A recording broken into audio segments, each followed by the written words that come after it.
Hey everybody, today we have a Hitachi CP-X3021WN to look at.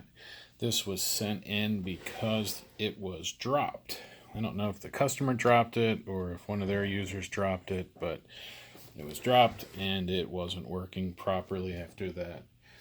So before I plug it in, potentially damage something, we're going to take the lamp out that's in there if there is one, and then we're going to take the top off just to make sure nothing's going to short out or cause more damage, essentially, because in shipping things may have shifted, because I do hear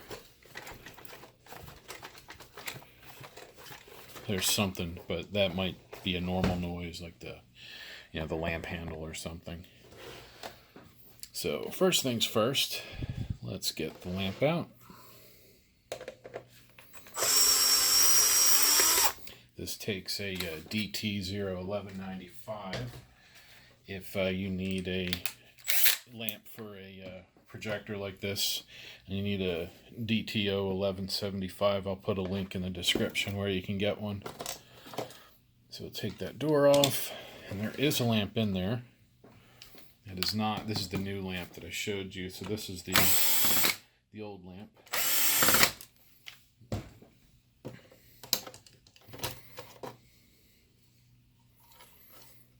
Pretty dirty.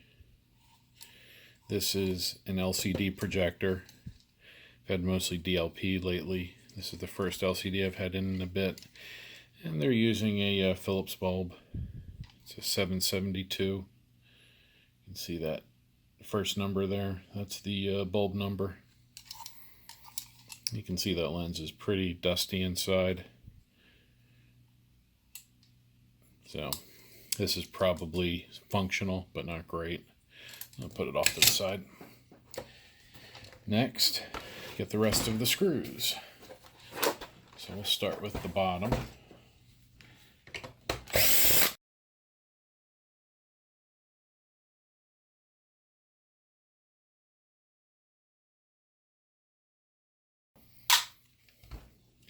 There's a filter.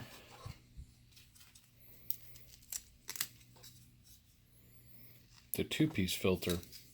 Oof. Yeah, you can see. Here, I'll pop it out. I'm going to clean this before I put it back in. Decent amount of dust on there. You should be able to see through that a lot easier. It's a good thing they have two filters. This looks like it may have been cut and fit in there. Well, either way, we'll clean it up. I guess I'll clean it up and you'll watch. Then, on the back, there's, I think those three have to come out.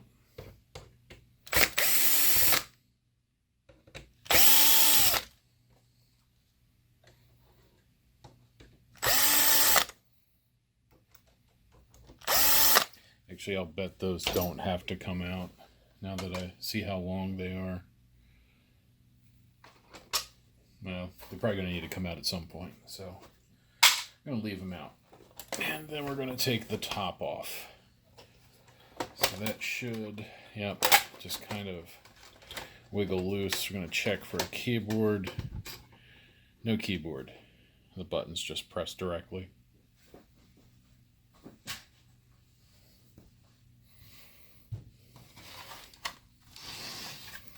There we go.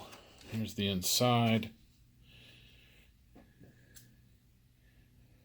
There's nothing that's jumping out as a problem. The LCD connectors look like they're plugged in. No obvious cracks on the board.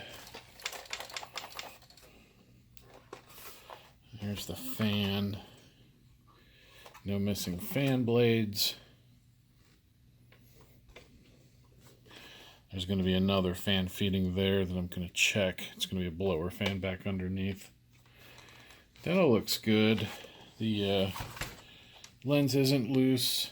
I'm going to pop this main board up just to look at the optics underneath and make sure none of the filters or mirrors fell out of position. get those disconnected. Let's unplug that fan. The speaker, I want to flip the whole thing forward, so I'm going to take those two off. I'm going to see if I can leave the rest.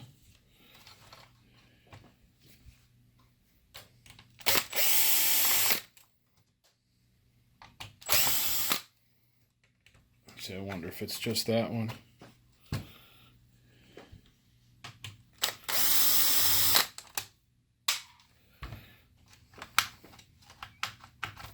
Yep. Alright, so it's just that one that has to come out. Let me put this one back. Might have to take these grounds off though. Oh.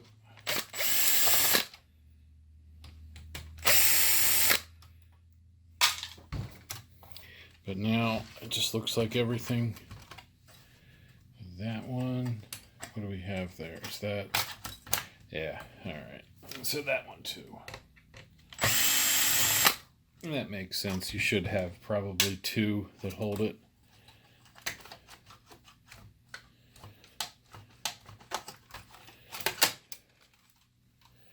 Alright, so main board flips over. Of course, probably had my hand in the way. So there's the underside of the main board. I have two Sony chips, some kind of processing, and a Pixelworks chip on top. They've really simplified LCD projectors. The optics on the face of things look okay. The light shines in here, goes through some lenses and filters, and then it starts splitting it into colors. And red, green, and blue. And so there's going to be a blue filter here, and then the green and red filter. Let's see, I shine my flashlight in there and see if we see anything obviously wrong, and I don't so far.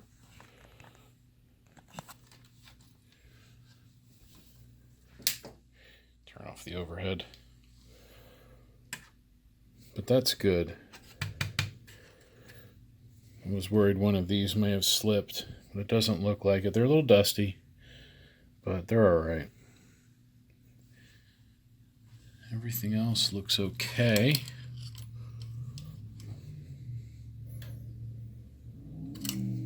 Everything else looks like we're alright. So let me turn that overhead light back on.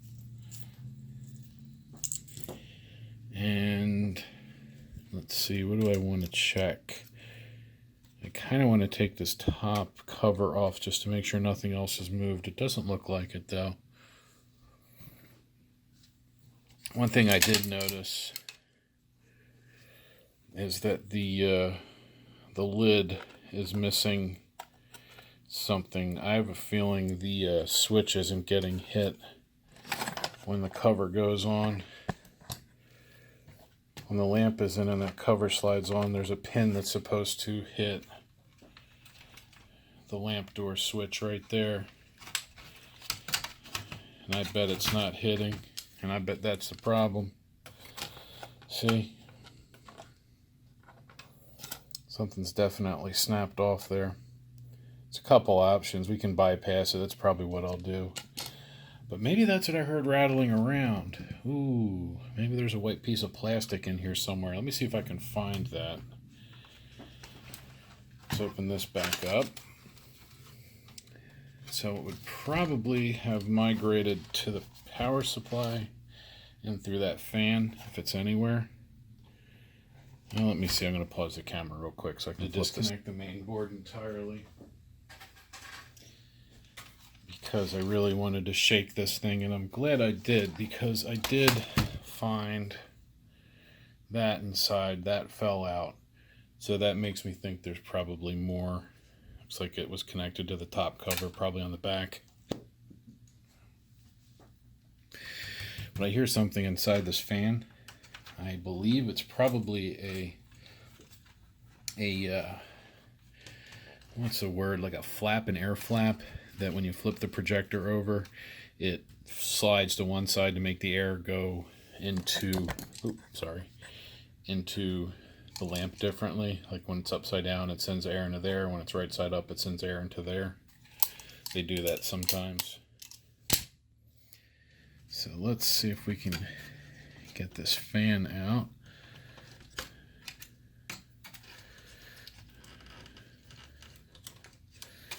There we are. So the fan comes out. No debris. That's good. Yep. There it is. All right. So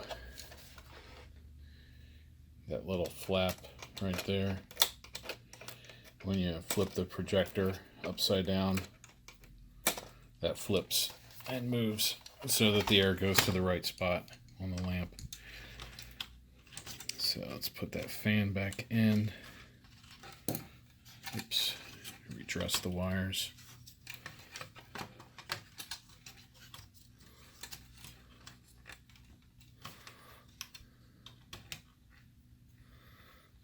Come on. There we go. So most likely the broken bit of plastic is not in here. I didn't see it inside the power supply anywhere. I don't see it underneath any of this. I can't really think of places where it would fit. Would have had to have gone through that fan if it had gone anywhere. But you can see it's pretty much an open spot. And this thing here is supposed to be there. Oops, sorry. That white is supposed to be there. That's a cover, I think, for the fuse. But everything looks good. So that means we're going to put the main board back in. I'm going to bypass the door switch, and then we'll fire it up with the old lamp and see what happens. Alright, so main board.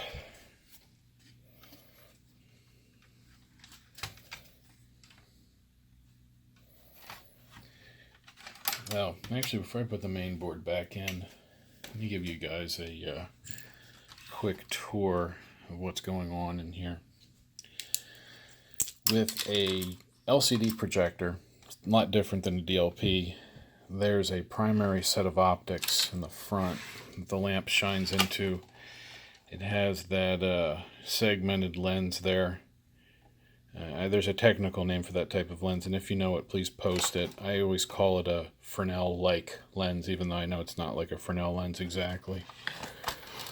After it goes through that lens, there is a prism right here that starts splitting the light up into RGB, red, green, and blue. Then there is a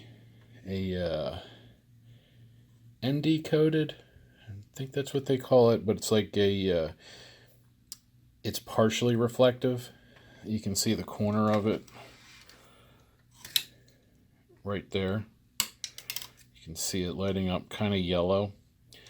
It reflects all the blue light that way and then lets yellowish light go through, because there's another one of those filters here that reflects green light that way and lets red light go through. So white light gets split into blue and yellowish, and then that yellowish light is split into green and red.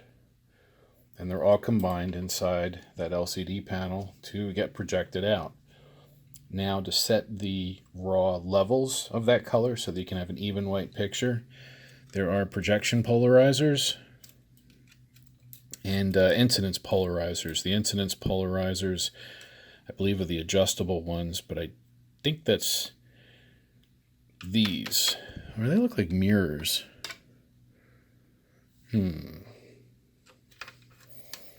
Let's see. Let's see if this is glued in. If it's glued in, I'm just going to leave it. But if it's loose, I'll show it to you. And that's glued in. So we're going to leave that alone, because sometimes these are adjusted very specifically. But by adjusting the angle in relation The pair of polarizers controls the amount of raw light or raw color that goes in to the LCD panel, so that when it's combined with the other balanced colors, you get, nice color representation. You get white when you need a white picture, and so on and so forth. So if you ever have a projector with a I'm going to call it a color blob, like you're looking at the screen, especially if there's a solid color, like a blue screen. If you have no signal and there's a blue screen and you see like a yellow blob here, or like a blue blob starting to get larger over time, that's one of those polarizers going bad. Heat will build up from dust sitting on them. It'll cook them. Also age. After about 7 to 10 years, they kind of start to go bad anyway. I'm going to do a whole video just on polarizers because they're a pretty interesting thing by themselves. But just want to give you a quick overview of how the light path works in here. So let's get back to putting the main board back in. Hardest part is getting the LCD cables back into place. And it's not too bad, it's just kind of a pain. You have to kind of guide them back through. And the side ones are always easy. It's the green that's always a pain. So sometimes I'll just kind of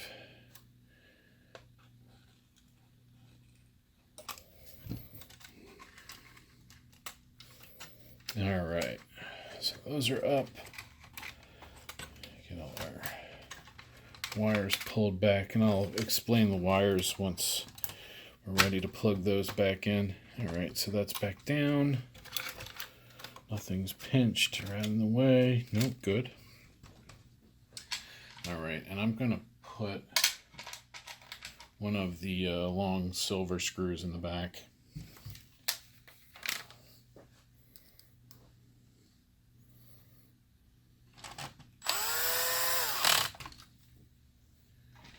Because apparently that's what I was holding the main board in.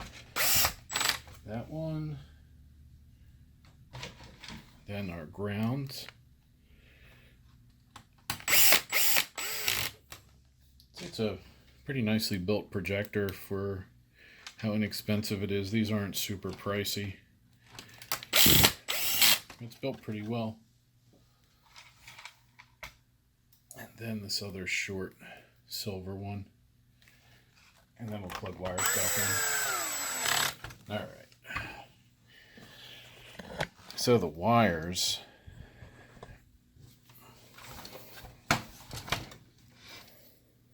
go as follows. So we have a blower fan here. LCDs tend to have extra fans for keeping the LCD blocks clean. This one looks like it goes to the power supply vent fan. So, get my hand out of the way. We'll plug in the power supply vent fan. Then this is low voltage from the power supply for all of the main board control. This clips in, has a little latch. This is the ballast control. That's where we would measure for voltage if the lamp wasn't coming on. And a bunch of other things checked out. It's TTL levels, 5 volt, 3.3. And then we have infrared. That's infrared, goes to the front. Goes to that right there. And then another blower fan. That's what these guys are going to be. And come on.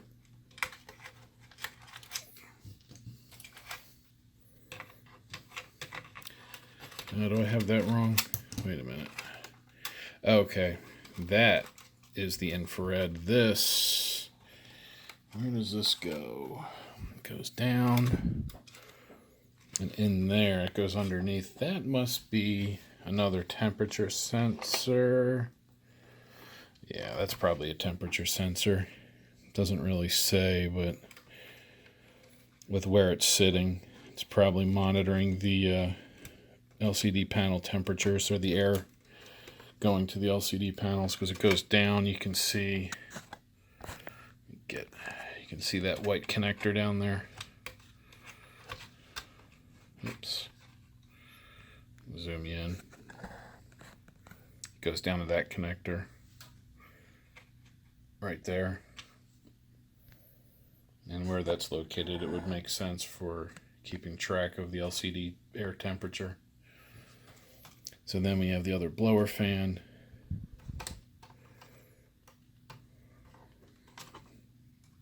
This is that amazing high fidelity speaker on the side.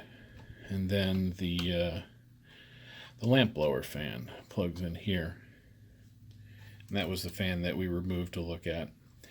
Then we have one more fan wire here. This is the exhaust fan for the lamp. After the heat is blown out, it's forced out through that hole here, through the front of the projector. So then, let's see, LCDs. These ZIF clips get to be pulled back. We'll slide those in and then lock that one. This one has a flip-up clip because of the direction of the cable. The other ones have sliding clips because of their direction.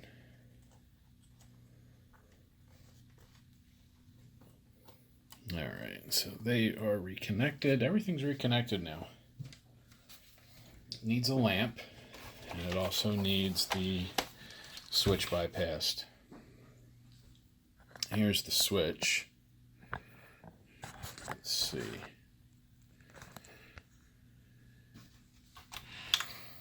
Right here, oops, right there, that's a switch. S801. And when you close the door, it pushes a little pin, which then closes the circuit. So there's two pins on the back. Let's see if you can see those pins.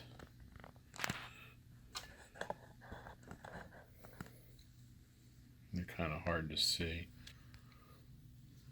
But right here, there's one, and there's the other. We'll make sure.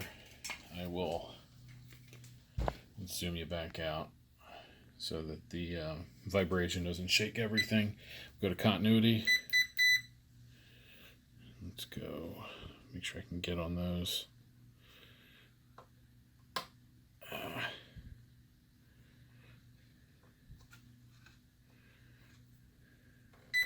Yep.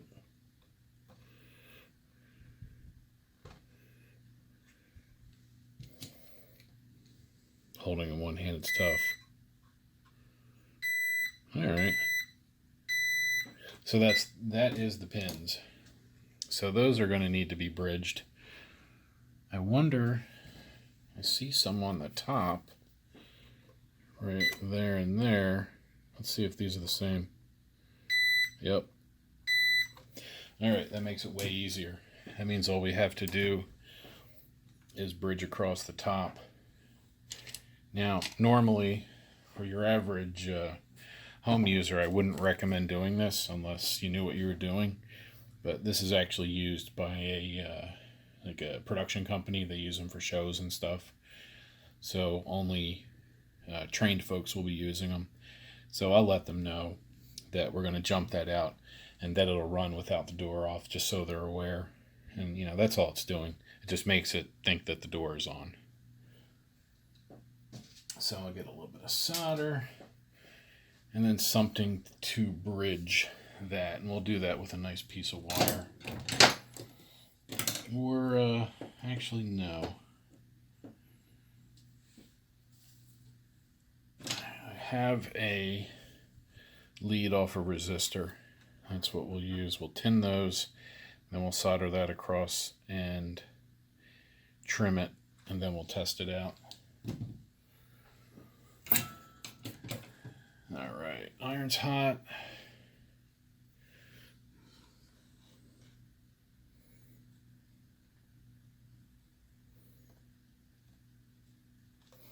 Alright.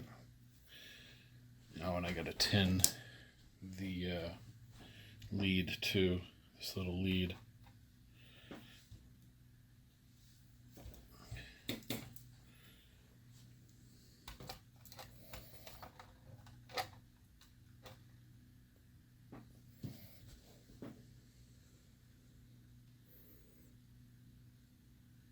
Just a little bit of it.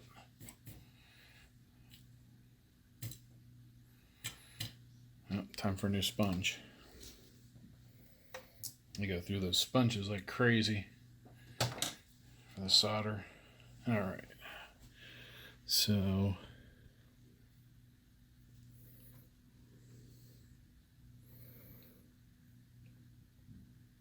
I got to make sure I don't touch the ground, which is that shell on the outside. Should do it. And then let's get our precision snips.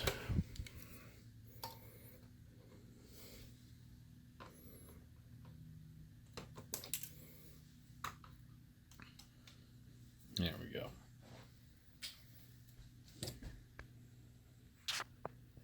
Let's see, that looks pretty good.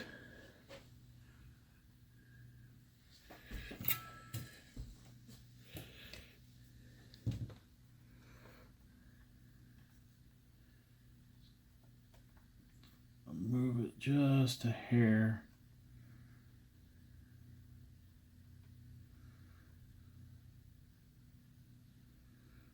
There we go. I like that.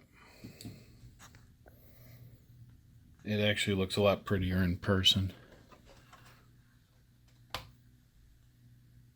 Yep. And now let's make sure. Go to the bottom. Yeah, all right. So that switch is bridged.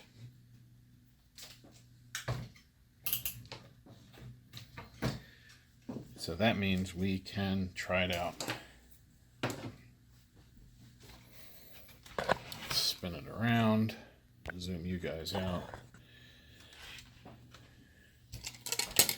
I'm going to put their old lamp back in. And then after we know it works, I'm going to go and give it a quick cleaning with the compressor, and then we'll put the new lamp in and reset the timer. All right. So, power, yep. Standby light is on, that's good. And power? No? Let's see, power is standby. Input this one. I think that's the one I just pressed.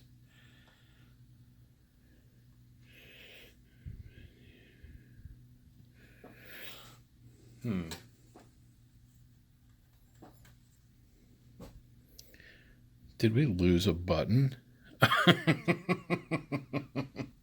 We did. We lost a button. I was wondering, I'm looking at this like it won't turn on. See? Standby, input menu.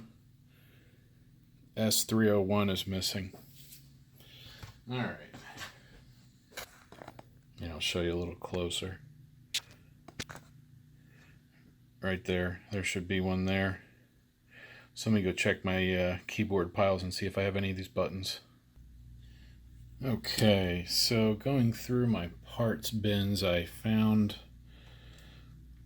a switch that should be close.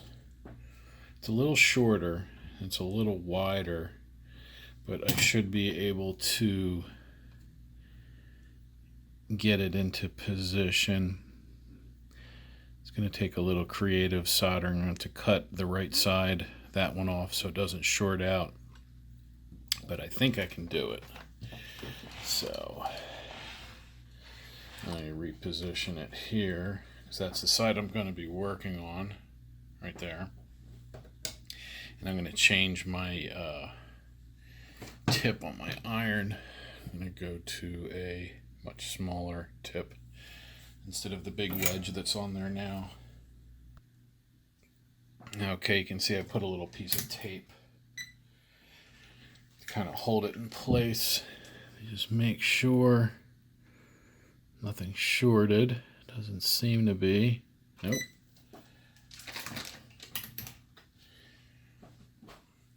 so the next thing is to get some solder on it. And I'm going to try with some paste first. See if that does the trick, because I feel like the big solder is going to kind of be overkill. It might flood things, so let's try the paste. Oh yeah, I think that was definitely the right choice. In fact, I'm going to steal some and see if I can use it to finish that side. Yep, looks like it. So now, let's peel the tape up. And just casually throw it on the bench, and then we'll put that on, and come on. Huh. Nothing? Oh. Helps if I put the meter on continuity. There we are. This is what I call the electronics version of testing salad tongs. Alright, so on one side, the other. That's good. Alright. So we have a good button. Solder paste away. That'll go back in the fridge. Now,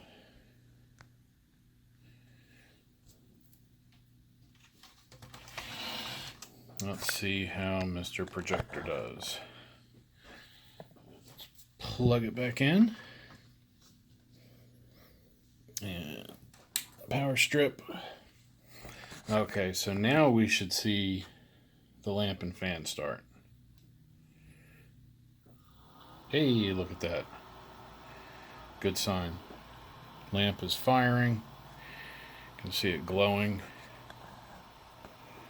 right there. And as long as this works, in fact, I can see Hitachi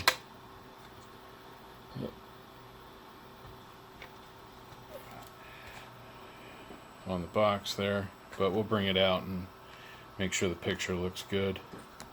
What's that say? Is it a warning of sorts? Oh no, it's just video searching, video one, just going through the different different sources. Let's see, can I turn it off? Yeah. Alright, so I'm going to let it cool down, and then I'm going to make sure the top fits and that the little pin that's supposed to hit that is long enough. If it's not, I'll just shim it out a little bit, glue a little bit of plastic to the end of that pin so it pushes on that button properly. Alright, so we are out in the test area and going to get ready to fire up. I have a VGA cable connected, running a YouTube video. Let's get power plugged in, have our standby light.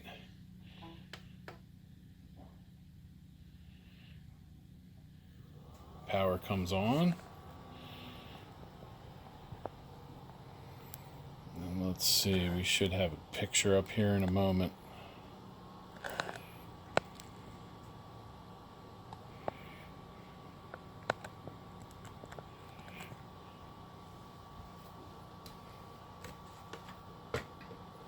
There we go.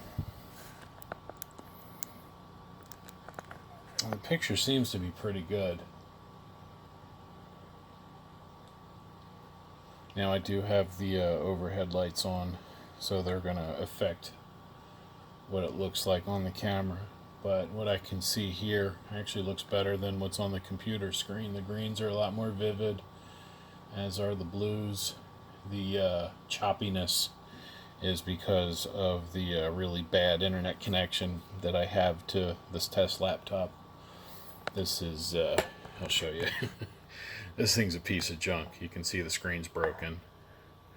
Keyboard's got paint all over it. But literally its only job is to give me a VGA output with YouTube, so it does just fine for that. So we can see that none of the optics got knocked out of position. The colors look good. That slight curling right here is the screen. The screen's curved a little bit, so that's also okay.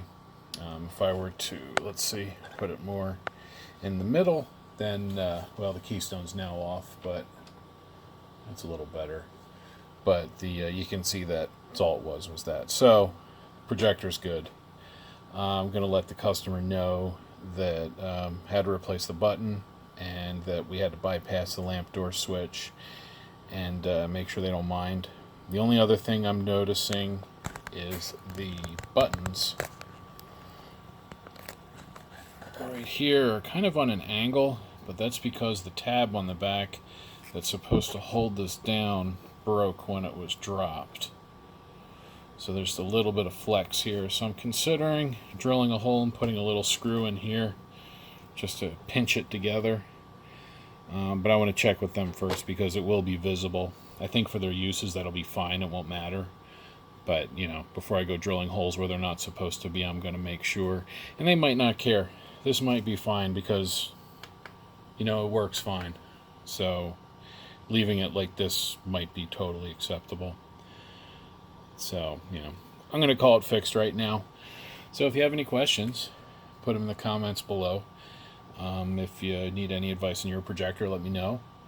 And as always, thank you for watching.